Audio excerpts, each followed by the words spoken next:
لا حول ولا قوة إلا بالله العلي العظيم. أعوذ بالله السميع العليم من الشيطان اللعين الرجيم. بسم الله الرحمن الرحيم. الحمد لله الذي هدانا لهذا وما كنا لنهتدي لولا أن هدانا الله. لقد جاءت رسل ربنا بالحق. الصلاة والسلام التحية والإكرام على صاحب الحوض الكوثر والخطبة والمنبر والركن والمشعر والوجه الأنور والخد الأقمر والجبين الأزهر والنسب الأطهر والحسب الأشهر صاحب الفضل والعطاء والجود والسخاء والنور والضياء العبد المؤيد والرسول المسدد مولانا أبي القاسم محمد وعلى عطرته الطاهرة وذريته النجباء السعداء لا سيما على بقية الله الأعظم في الأرضين. أما بعد فقد قال رب العالمين في كتابه المبين. بسم الله الرحمن الرحيم. وبرا بوالدتي ولم يجعلني جبارا شقيا. صلوات.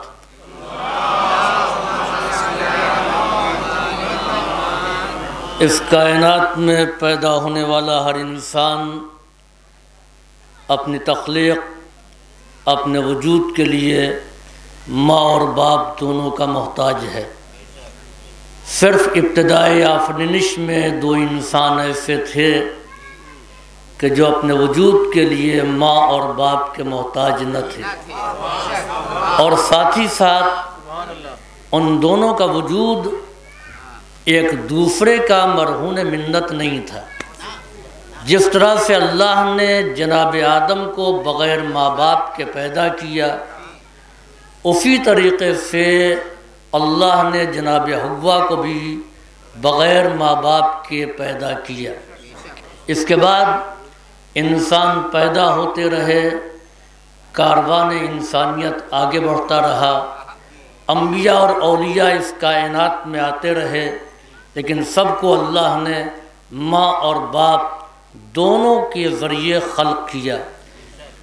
جناب عیسیٰ اس سلسلے میں واحد وہ نبی ہیں کہ جن کو اللہ نے بغیر باپ کے پیدا کیا، لیکن ماں سے بے نیاز نہیں بنایا. تو اس کے معنی یہ ہے کہ خلقت میں بنیادی حیثیت ماں کی ہے، باپ کی نہیں ہے. اس لیے کہ خدا نے بغیر باپ کے تو ایک انسان کو پیدا کیا، لیکن بغیر ماں کے نہیں خلق کیا. اب وہی جناب عیسیٰ جن کو اللہ نے عبدیت کے منصب پر فائز کیا، جن کو نبی بنایا، جو صاحب کتاب و شریعت بن کر کے آئے، جنہوں نے گہوارے میں یہ اعلان کیا انی عبداللہ آتانی الکتاب وجعلنی نبیا، میں اللہ کا بندہ ہوں، مجھے کتاب دی گئی ہے اور نبی بنایا گیا ہے. وہی عیسیٰ مقام فخر میں نہ عبدیت کا ذکر کر رہے ہیں، نہ نبوت کا، نہ صاحب کتاب و شریعت ہونے کا. وہ اعلان کر رہے ہیں وَبَرًّا بِوَالِدَتِي وَلَمْ يَجْعَلْنِي جَبَّارًا شَقِيًّا. میرا شرف یہ ہے کہ مجھے پروردگار نے میری ماں کا فرما بردار بنایا. نبی ہونا اور ہے، صاحب کتاب ہونا اور ہے، اولو العزم ہونا اور ہے، یہ تمام شرف ایک طرف ہے، ماں کا فرما بردار ہونا ایک طرف ہے۔ اور دوسرا فقرہ جو اس آیت کا ہے، وَلَمْ يَجْعَلْنِي جَبَّارًا شَقِيًّا، مجھے جبار و شقی نہیں بنایا، تو اس کے معنی یہ ہیں کہ جو ماں کا اطاعت گزار نہیں ہوتا، جو ماں کا فرما بردار نہیں ہوتا، وہ یا جبار ہوگا یا شقی ہوگا۔ اور جبار اور شقی دونوں کا ٹھکانہ جہنم ہے، اس کے ماں سوا کچھ بھی نہیں۔ عزیزوں، صلوات محمد،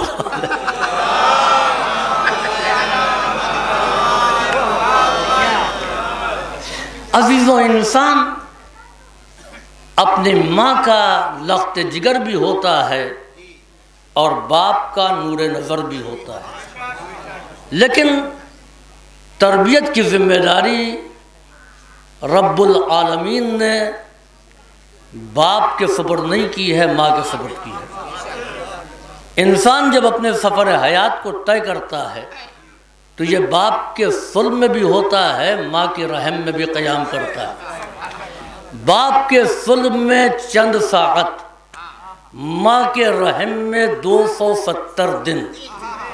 اب یہ جو اپنا سفر حیات طے کر رہا ہے، عدم سے وجود کی طرف، نہ ہونے سے ہونے کی طرف، اب یہ جو سفر حیات یہ پورا کر رہا ہے، اس کا تعلق باپ سے کتنا ہے اور ماں سے کتنا ہے۔ ادھر نطفہ رحم مادر میں منتقل ہوا، اب اس کا کوئی تعلق باپ سے نہیں ہے، نہ باپ کے اٹھنے سے، نہ بیٹھنے سے، نہ سونے سے، نہ جاگنے سے، نہ کھانے سے، نہ پینے سے، نہ صحت سے، نہ مرض سے، نہ موت سے، نہ حیات سے۔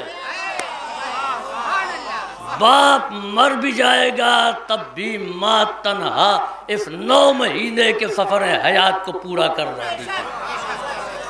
اب جو اس کا گوشت ہے، پوست ہے، ہڈیاں ہیں، یہ پورا وجود کہاں سے یہ حاصل کر رہا ہے؟ ماں کے وجود سے تو ہی۔ اب اس کا ہر لمحے تعلق ماں سے ہے، ماں کے اٹھنے سے، بیٹھنے سے، سونے سے، جاگنے سے، ماں کی فکر سے۔ اگر ماں کی فکر پاکیزہ ہے تو کردار پاکیزہ ہوگا، فکر اگر آلودہ ہے تو کردار بھی متاثر ہوگا۔ ماں اگر صحت مند ہے تو یہ بھی صحت مند ہوگا، ماں اگر مریض ہے تو یہ بھی مریض ہوگا، ماں اگر زندہ ہے تو یہ بھی زندہ رہے گا، ماں مر جائے گی تو یہ بھی مر جائے گا۔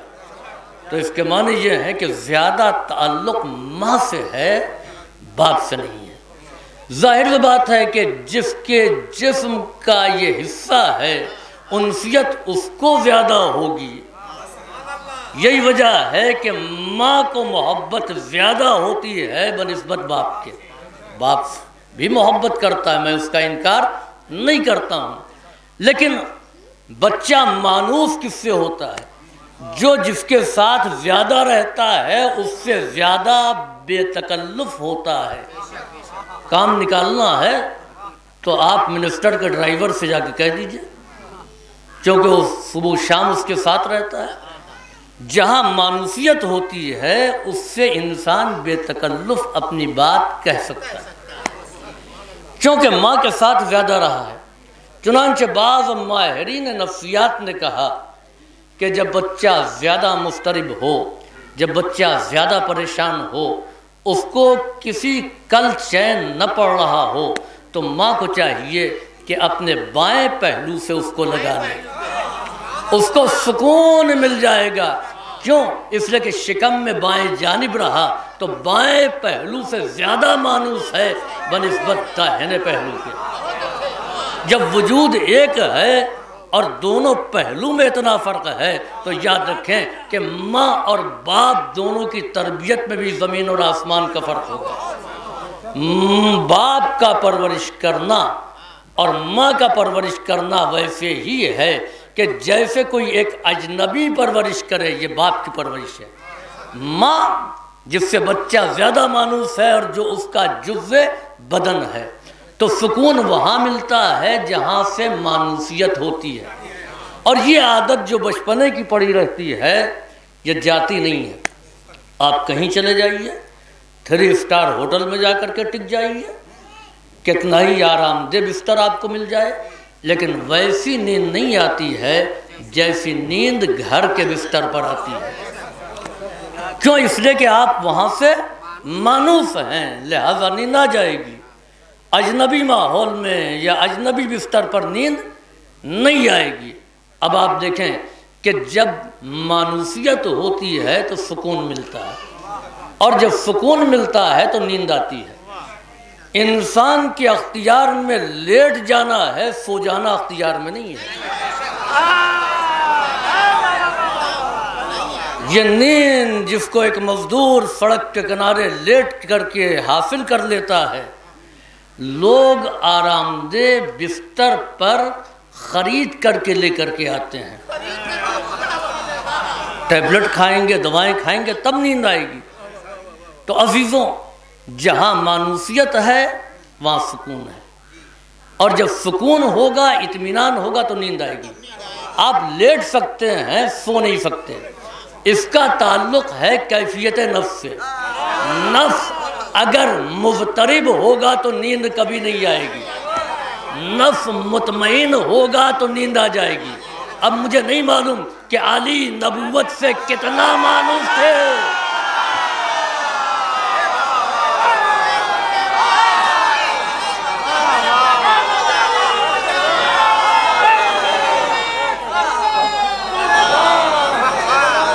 صلوات بھیجے بر محمد و آل محمد۔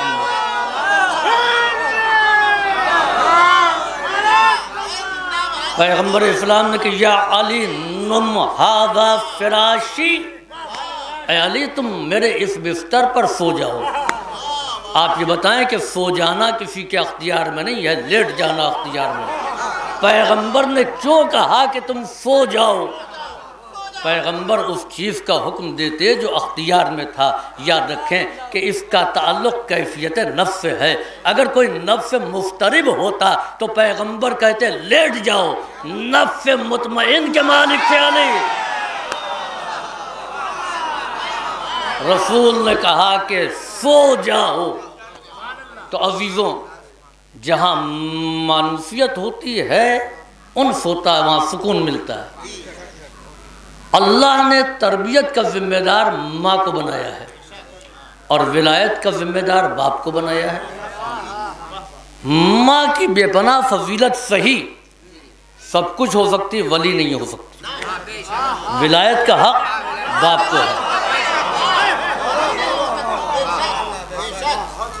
تربیت ماں کی ذمہ داری ہے، اور اس بات کو بھی یاد رکھیں، اس لیے عربی میں محاورہ ہے، ماں کو کہتا ہے ربۃ البیت۔ ربۃ البیت کا لقب ہے۔ تو تربیت کی ذمہ داری ماں کی ہے۔ باپ کتنا ہی با کمال ہو، کتنا ہی با فضل ہو، لیکن باپ کا کمال اولاد کے لیے تنہا کافی نہیں ہے۔ جب تک کہ با کمال ماں نہ ہو۔ اگر باپ کا کمال اولاد کے لیے کافی ہوتا تو علی جیسا با کمال باپ کبھی عقیل سے یہ نہیں کہتا اے میرے بھائی، آپ ماہر انساب عرب ہیں، آپ کسی ایسے خاندان کے بارے میں بتائیں، اور اس خاندان کی باکمال خاتون کے بارے میں مجھے بتائیں۔ میں چاہتا ہوں کہ اس سے عقد کروں اور ایسا بچہ پیدا ہو جو ہمارے کمال کا وارث ہو۔ عزیزوں، یہیں پر رک کر کے ایک بات میں کہنا چاہتا ہوں۔ جناب عقیل انساب عرب کے عالم تھے، یعنی حسب اور نسب کے بارے میں بہت اچھی طریقے سے جانتے تھے۔ ظاہر سی بات ہے کہ انساب کا تعلق ماضی سے ہے، ماضی کا علم آسان ہے۔ وہ علی جو صلبوں کو دیکھ کر کے تلوار چلا رہے ہیں۔ عقیل ان کے بارے میں جانتے تھے جو پیدا ہو چکے ہیں، علی ان کے بارے میں جانتے جو پیدا ہونے والے ہیں۔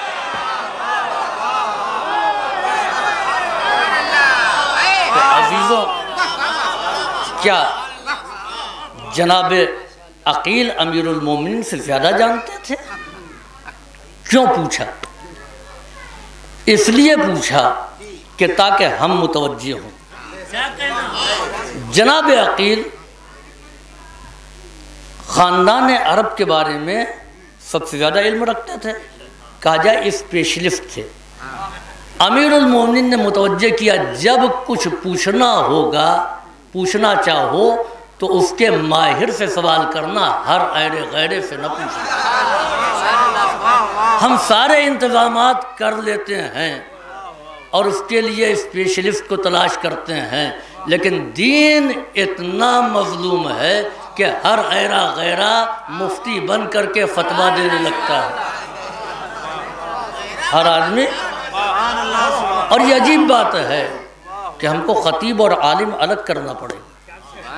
خطیب سے مجلس سنیں لیکن دین نہ سمجھیں، دین علماء سے سمجھیں۔ اور دوسری عجیب بات یہ ہے کہ خود ہمارا مزاج یہ ہو گیا ہے کہ ہم یہ سوچتے ہیں کہ کیا پڑھنا چاہیے اور لوگ کیا پسند کریں گے۔ یاد رکھیں کہ لوگ کیا پسند کرتے ہیں تو پھر لوگوں سے ہی اجر ہم کو لینا ہے۔ اجر اہل بیت سے نہیں ملنے والا ہے، اجر خدا سے نہیں ملنے والا ہے۔ اور پھر پسند کا خیال وہاں رکھا جاتا ہے جہاں تجارت ہوتی ہے۔ آپ جب دکان کھولیں تو لوگوں کی پسند کا ضرور خیال رکھیں، جو سامان بک رہا وہ رکھیے، جو نہیں بک رہا وہ نہ رکھیے۔ لیکن اگر آپ ڈاکٹر بن کر کے آئے ہیں، طبیب بن کر کے آئے ہیں، تو لوگوں کی پسند کا خیال نہیں، ضرورت کا خیال رکھا جائے گا۔ ڈاکٹر مریض کی ضرورت کے اعتبار سے دوا دیتا ہے، پسند کے اعتبار سے نہیں۔ یہ ہمارے علماء اور ذاکرین یہ طبیب ہیں، تاجر نہیں ہیں۔ صلوات بھیجیے بر محمد وآل محمد۔ یہ ہمارے خطبہ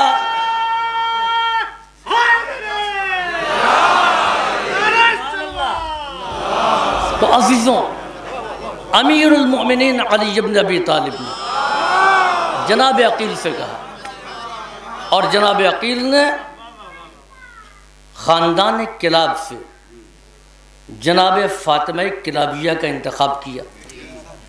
دیکھیے، کبھی یہ ہوتا ہے کہ معلم کامل و اکمل ہے لیکن سیکھنے والے میں صلاحیت نہیں ہے، اور کبھی یہ ہوتا ہے کہ سیکھنے والا کامل و اکمل ہے مگر سکھانے والا بیچارہ جو ہے وہ مقدمات سے آگے پڑھا نہیں سکتا ہے۔ پریشانیاں دونوں جگہ۔ یاد رکھیں کہ یہ پریشانی پیغمبر کے لیے بھی تھی کہ پیغمبر کامل معلم تھے مگر کوئی کامل سیکھنے والا نہیں ہے، اس لیے کہ امیر المومنین کو سیکھنے کی ضرورت نہیں تھی، وہ تو وہاں سے پڑھ کے آئے تھے۔ امام حسن اور امام حسین یہ وہاں سے علم لے کر کے آئے تھے۔ تاریخ میں ایک ہی باکمال معلم اور ایک ہی باکمال متعلم ملا۔ باکمال معلم کا نام ہے علی، باکمال متعلم کا نام ہے عباس۔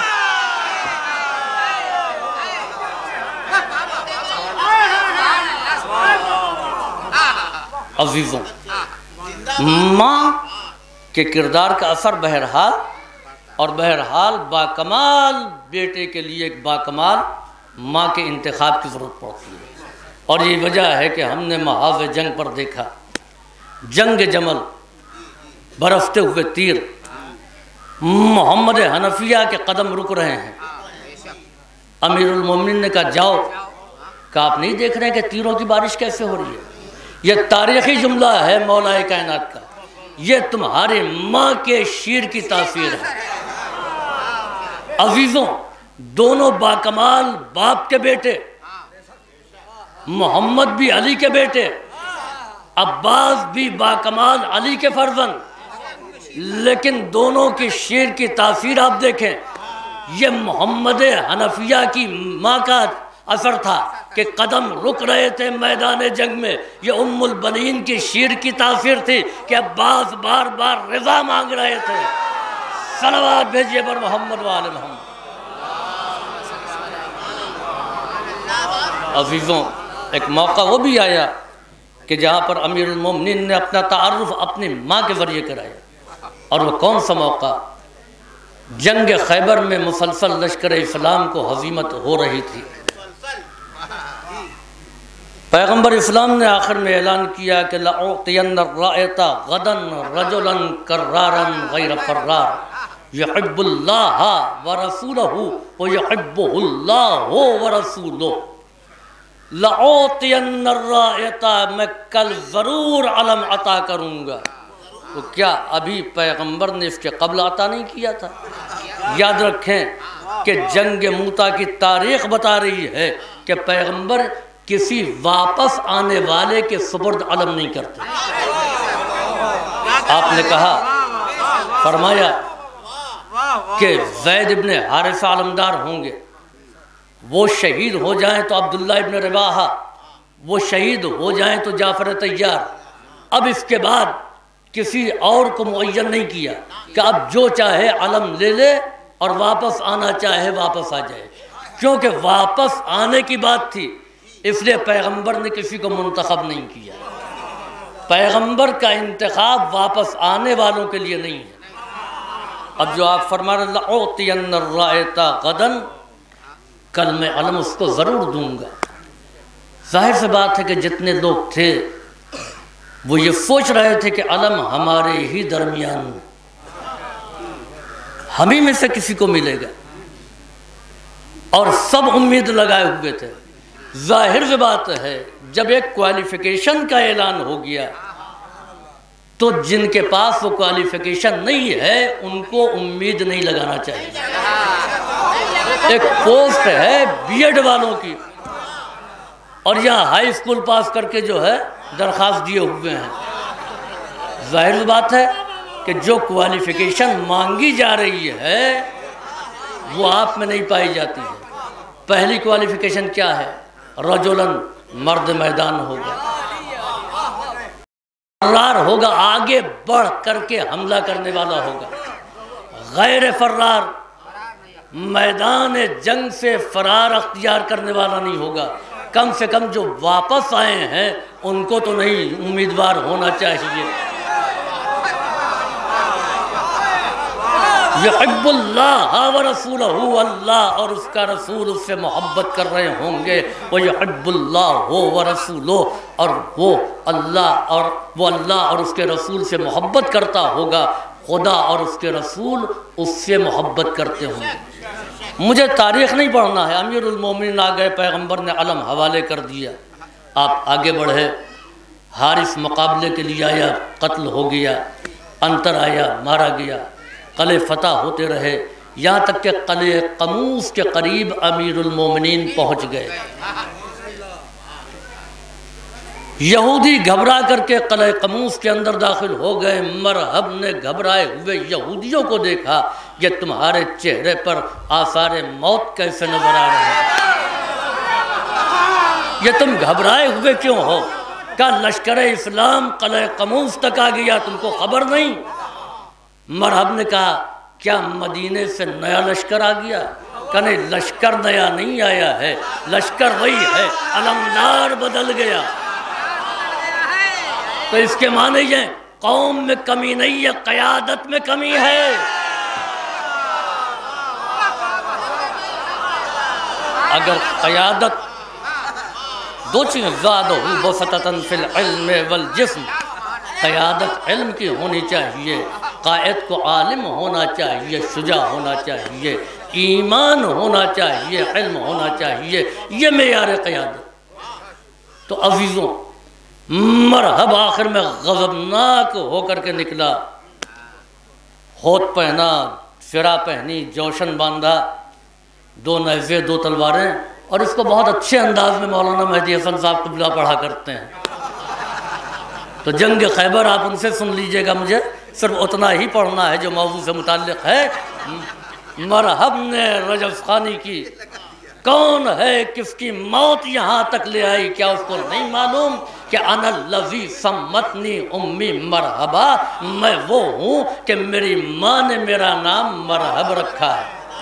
امیر المومنین نے یہ نہیں کہا کہ میں شاہ لافتہ ہوں، میں شیر یزدہ ہوں، میں صاحب ذوالفقار ہوں، اپنا قصیدہ اس انداز میں نہیں پڑھا، اسی انداز میں جواب دیا۔ مرحب اگر تیرا اعلان یہ ہے کہ انا الذی سمتنی امی مرحبا، تو سن لے کہ انا الذی سمتنی امی حیدرہ، میری ماں نے میرا نام حیدر رکھا ہے۔ تو عزیزو اس بات کو یاد رکھیں کہ جنگ خیبر 2 سورماؤں کی جنگ نہیں تھی، 2 پہلوانوں کی جنگ نہیں تھی، 2 کمانڈروں کا ٹکراؤ نہیں تھا، بلکہ 2 ماؤں کے ایک کردار کی جنگ تھی۔ ماں ہے جو مرحب بناتی ہے، ماں ہے جو حیدر بناتی ہے۔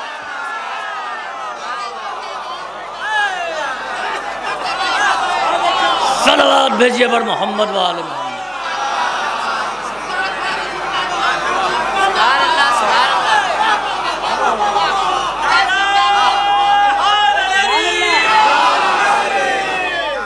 عزیزوں، ماں کو تربیت کا ذمہ دار ہوں۔ چنانچہ ایک بڑی لطیف حدیث جو صادق آل محمد کی ہے، آپ فرماتے ہیں کہ من وجد فی قلبہ برد حبنا فلیکفر دعاء لامہ، تم میں سے جو بھی ہماری محبت کی ٹھنڈک اپنے دل میں پاتا ہے، اس کو چاہیے کہ اپنی ماں کے حق میں زیادہ دعا کرے۔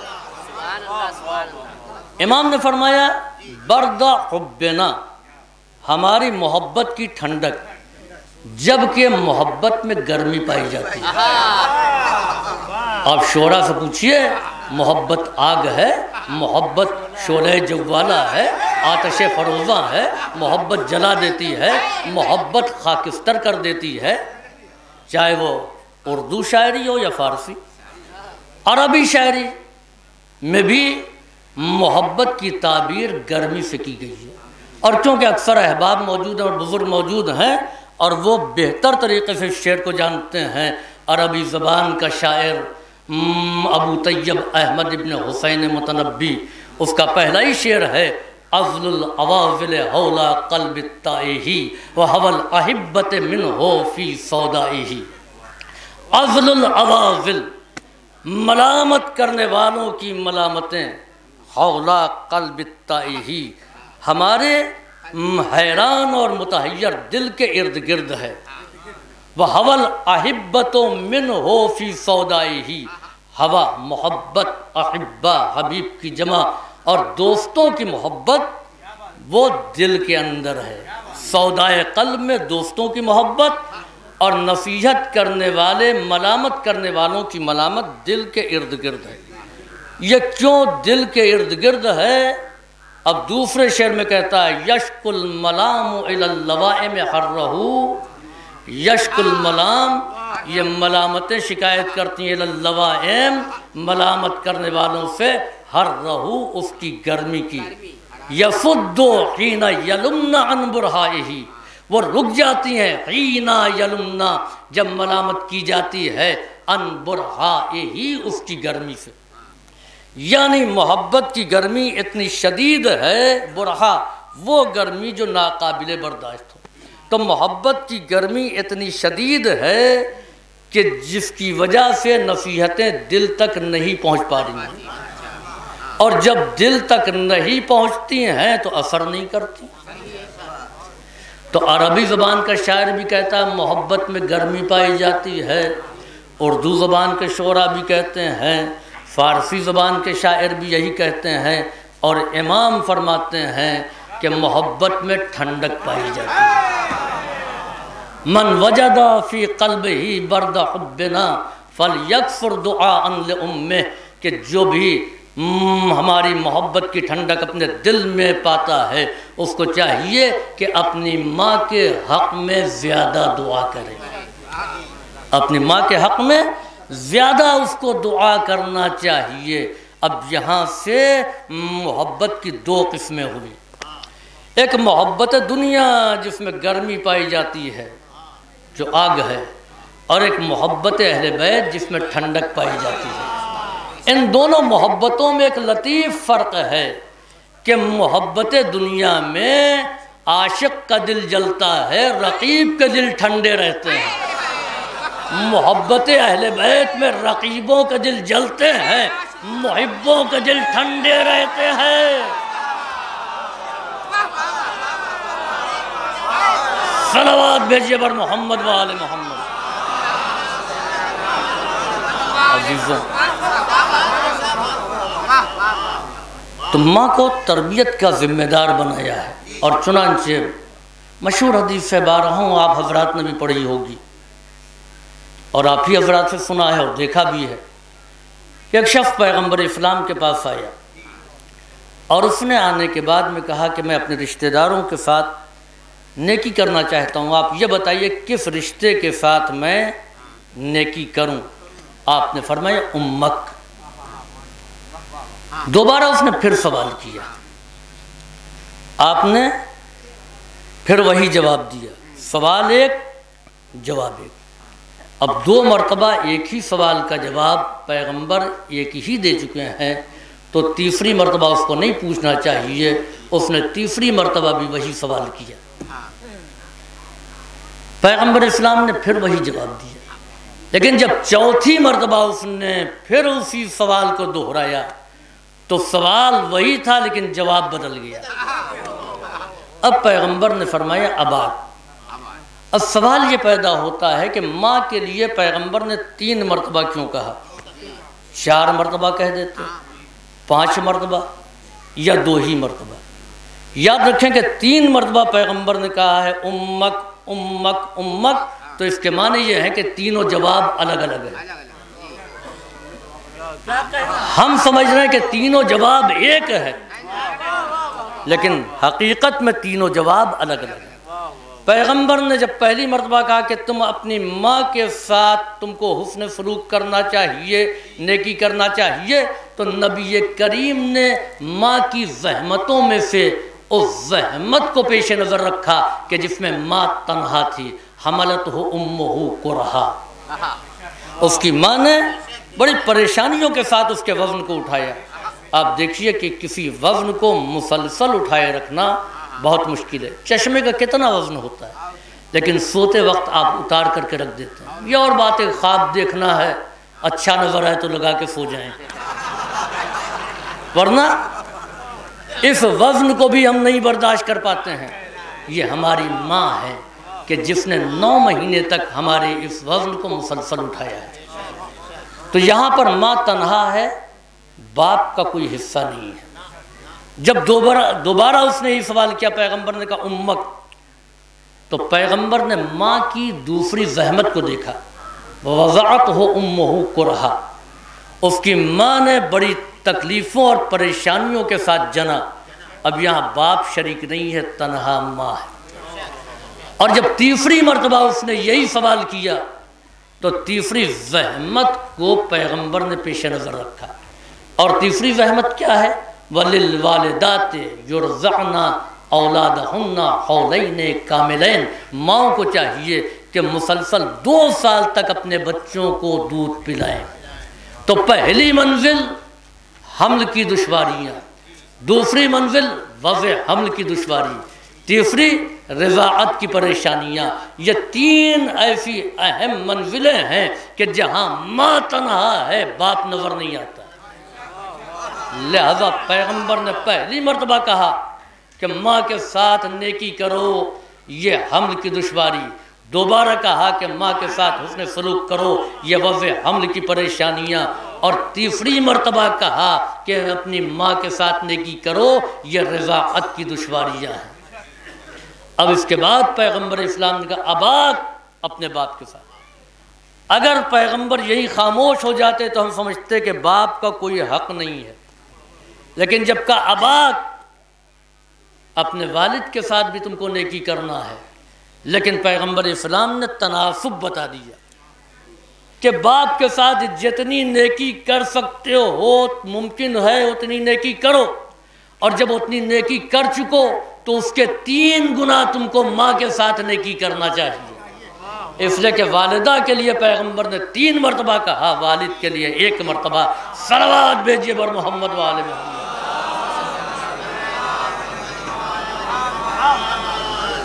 عزیزوں، زیادہ نہیں عرض کرنا کیونکہ مجلس ہو چکی ہے اور کافی دیر سننا ہے اور بھی پروگرام ہے، میں جلدی اپنی گفتگو کو مکمل کرنا چاہتا ہوں۔ ماں کی عظمت کا آپ اندازہ لگائیں، مشہور واقعہ ہے اویس قرنی کا۔ اویس قرنی پیغمبر سے بے پناہ محبت کرتے تھے۔ کوئی مدینے کا پہنچ گیا، یمن، اس کے پاس پہنچ گئے، یہ بتاؤ تم مدینے سے آ رہے ہو، حضور کی کچھ حدیثیں سناؤ۔ اس نے سنایا، انہوں نے لکھ لیا۔ گھر آئے، آ کر کے اپنی ماں سے کہا، اماں پیغمبر نے یہ فرمایا۔ اب اٹھتے بیٹھتے سوتے جاگتے پیغمبر اسلام کا ذکر، ان کا عشق مشہور ہے۔ تو ایک دن ماں نے کہا کہ جب تم ان سے اتنی محبت کرتے ہو تو مدینے جا کر کے مل کیوں نہیں آتے؟ کہا نہیں، ملاقات کے لیے نہیں جاؤں گا۔ کہا پھر یہ کیسی محبت؟ کہا میں ان سے محبت کرتا ہوں اسی لیے نہیں جاؤں گا۔ کہا یہ عجیب محبت کہ ہم آپ سے محبت کرتے ہیں اس لیے آپ سے ہم ملنے نہیں آئے۔ اور یہ آپ کیوں نہیں آئے ملاقات کے لیے؟ ہم آپ کے گاؤں میں آئے۔ کہا ہم آپ کے بہت چاہنے والے ہیں اس لیے نہیں آئے۔ ماں نے کہا ایسا کیوں؟ کہا پیغمبر نے فرمایا ہے کہ ماں کی خدمت کرو اور اس کا خیال رکھو، اس کو تکلیف نہ ہونے دو۔ یہاں ہم روزانہ کماتے ہیں، چولہا جلتا ہے، ہم چلے جائیں کام بند، آمدنی بند، تو آپ کا کیا ہوگا؟ کیونکہ آپ کا خیال ہے، اور آپ کا خیال اس لیے ہے کہ پیغمبر نے کہا ہے کہ خیال رکھا جائے۔ پیغمبر سے محبت ہے، اور جس سے محبت ہوتی ہے اس کی بات کو مانا جاتا ہے، اس کا نام لے کر کے نعرہ نہیں لگایا جاتا ہے، بلکہ اس کے فرمان پر عمل کیا جاتا ہے۔ ماں سمجھ گئی، ماں نے کہا اچھا ٹھیک ہے۔ یہ جو بھی لاتے تھے ماں نے اس میں سے بچانا شروع کیا۔ کہا بیٹا دیکھو اتنا ہے، تم جاؤ، 3 دن آنے میں 3 دن جانے میں، مدینے پہنچو گے، اگر رات میں پہنچے ہو تو دن میں قیام نہیں کرنا، صبح چل دینا، اور اگر صبح پہنچے ہو تو رات میں قیام نہیں کرنا۔ چنانچہ یہ بیچارے پیدل غریب آدمی 3 دن کا سفر طے کر کے مدینے صبح پہنچے۔ اللہ کے رسول سے کہاں ملاقات ہوگی؟ کہا مدینے میں نہیں ہے۔ کب آئیں گے؟ کہا کہ وہ آج نہیں آئیں گے۔ اب کیا کریں؟ ماں نے کہا تھے قیام نہ کرنا۔ اب ایک ایک سے پوچھ رہے ہیں کیا کروں، یہ مسئلہ ہے، یہ مشکل ہے۔ سب نے کہا کہ جب آئے ہو تو ملاقات کر کے جانا، اماں کو سمجھا دینا۔ یہ مطمئن نہیں ہوئے۔ آخر میں اس سے ملاقات ہوئی جو مزاج شناس رسالت تھا۔ کہ یا علی میری مشکل کو حل کر دیجئے، یا علی میری مشکل کو حل کر دیجئے۔ اچھا کیا مشکل ہے؟ اچھا ہم یہ سمجھتے ہیں مشکل کشائی یہی ہے کہ ہمارا کاروبار چلنے لگ جائے، نوکری مل جائے۔ دینی مسئلہ اگر کوئی بتا دیتا ہے تو ہم اس کو مشکل کشا نہیں کہتے۔ کہ آپ میری مشکل حل کر دیجئے۔ کہ ماں سے یہ میں وعدہ کر کے آیا ہوں اور رسول کی زیارت کے لیے آیا ہوں، شوق زیارت یہاں تک لے آیا۔ آپ نے یہ نہیں کہا کہ تم واپس چلے جاؤ، اور نہ یہ کہا کہ رک کر کے انتظار کرو۔ کہ یہ بتاؤ کہ رسول کی زیارت کیا واجب ہے؟ کہا نہیں مستحب ہے۔ ماں کی خدمت و اطاعت کیا ہے؟ کہا واجب ہے۔ کہا تم فیصلہ کر لو، جب واجب اور مستحب ٹکرا جائے تو کس پر عمل کیا جائے؟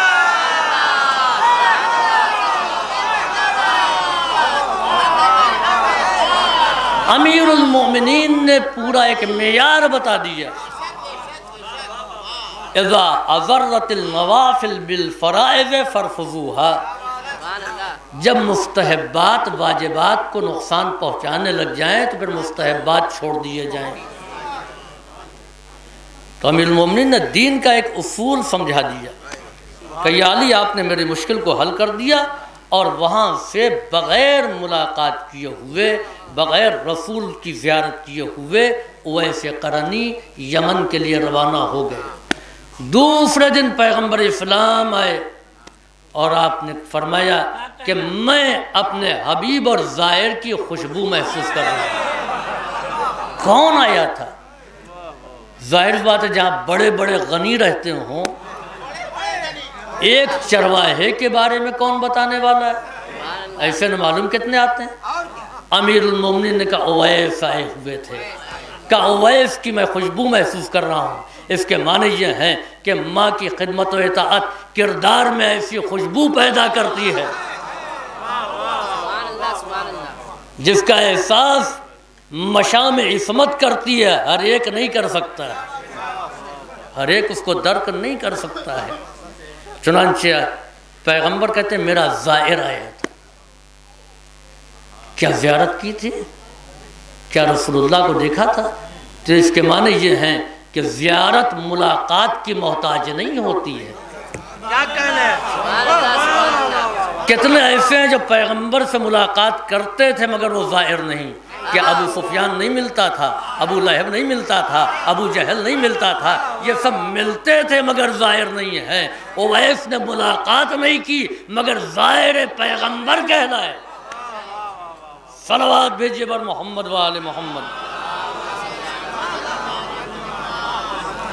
تو عزیزوں، ماں کا مرتبہ اور ماں کی عظمت، چنانچہ آپ دیکھیں کہ ایک ماں کا کردار کسی کو باکمال بنانے میں، اور واقعاً ماں کی بس ایک بات کہہ کر کے اور میں ربط مسائل، واقعاً آپ دیکھیں کہ ماں کی محبت کا جواب نہیں ہے۔ اللہ نے اپنی محبت کے بے کرا سمندر سے ایک قطرہ نکال کر کے ماں کے پہلو میں رکھا۔ خدا ہمارے والدین سے کہیں زیادہ ہم سے محبت کرتا ہے، اور یہ محبت ماں ہونے کی وجہ سے ہر ذی حیات کے اندر پائی جاتی ہے، اور یہ محبت اتنی طاقت عطا کر دیتی ہے، وہ مرغی جو بلی سے خوفزدہ ہوتی ہے اپنے بچوں کے لیے لڑ جاتی ہے، وہ ہرنی جو درندوں سے ہراساں رہتی ہے بچوں کے لیے اس کے مقابلے میں آ جاتی ہے۔ تو محبت ایک طاقت عطا کرتی ہے، لیکن یہ محبت کب تک؟ کچھ دنوں کے بعد یہ اجنبی بن جاتے ہیں۔ اب یہ پرندے جہاں پر نکل آئے تو چونچ مار کر کے اس کو آشیانے سے باہر پھینک دیتے ہیں۔ یہ چوپائے اگر کچھ دنوں کے لیے الگ کر دیے جائیں تو اب ایک دوسرے کو پہچانتے نہیں۔ کب تک محبت تھی؟ کہاں جان دینے کو تیار۔ یعنی محبت اس وقت تک ضروری ہے جب تک کہ باکمال نہ ہو جائے۔ جس کا کمال جہاں تک ہے اس کو وہیں تک محبت کی ضرورت ہے۔ حیوانوں کا کمال محدود ہے، لہذا ان کے دل میں اللہ نے محدود محبت رکھی ہے۔ انسان کسی بھی منزل پر پہنچ جائے مگر وہ باکمال نہیں بنتا ہے۔ یہی وجہ ہے کہ قبر تک وہ ماں کی محبت کا محتاج ہوتا ہے، اور اللہ نے ماں کی محبت کو اسی لیے دائمی رکھا ہے۔ صلوات بھیجیے بر محمد و آل محمد۔ کیونکہ ہم کسی بھی منزل پر پہنچ جائیں مگر ہم کو اپنے کمال کے لیے ماں کی محبت بھی چاہیے، باپ کی شفقت بھی چاہیے، لہٰذا ان دونوں چیزیں آخری حیات تک باقی رہتی ہیں۔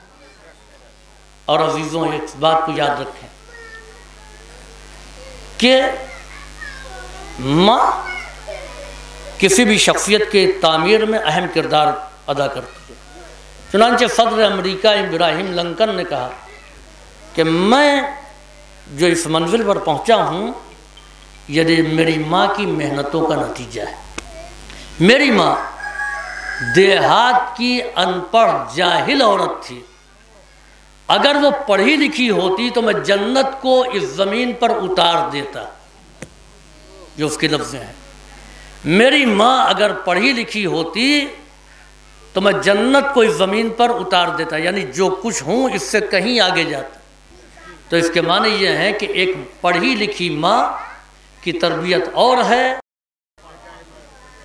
اور بغیر پڑھی لکھی ماں کی تربیت اور ہے۔ تو یہ اس کا ایک خیال تھا، اس سے آگے وہ کچھ نہیں کر سکا کہ میں اتار دیتا، اور یہ ممکن بھی نہیں تھا۔ لیکن واقعاً جس کی ماں علم کی اس منزل پر کہ جس کا خطبہ فدق نہج البلاغہ کے سب سے شاہکار خطبے کے برابر ہے، اس کے بچوں نے اعلان نہیں کیا بلکہ جنت کو زمین پر اتار کے دکھایا، رضوان جنت کو درویش بنا کر کے بلایا، لباس جنت کو پہن کر کے دکھایا، جنت کے میوے کھا کر کے دکھایا، انار جنت لا کر کے دکھایا۔ انہوں نے اعلان نہیں کیا، جنت کو اتار دیا۔ صلوات بھیجیے بر محمد و آل محمد۔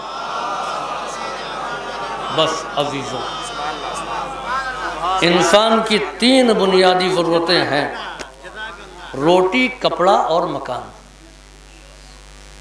یہ ہر عہد میں تھی، لیکن جب ہم ماں کے وجود سے قریب رہے تو ان تینوں بنیادی ضرورتوں سے بے نیاز تھے۔ نہ کپڑے کی ضرورت تھی، نہ جگہ کی، مکان کی، اور نہ روٹی کی۔ جیسے ہی ماں کے وجود سے تھوڑا سا فاصلہ ہوا، اب رہنے کے لیے جگہ بھی چاہیے، پہننے کے لیے لباس بھی چاہیے، کھانے کے لیے غذا بھی۔ یعنی ماں سے تھوڑا سا فاصلہ ہوا، ہم محتاج ہو گئے۔ جب تک متصل تھے محتاج نہیں تھے۔ اب ذرا سوچئے ان علماء سے، ان بچوں سے کہ جس کی ماں ہمیشہ کے لیے چلی گئی۔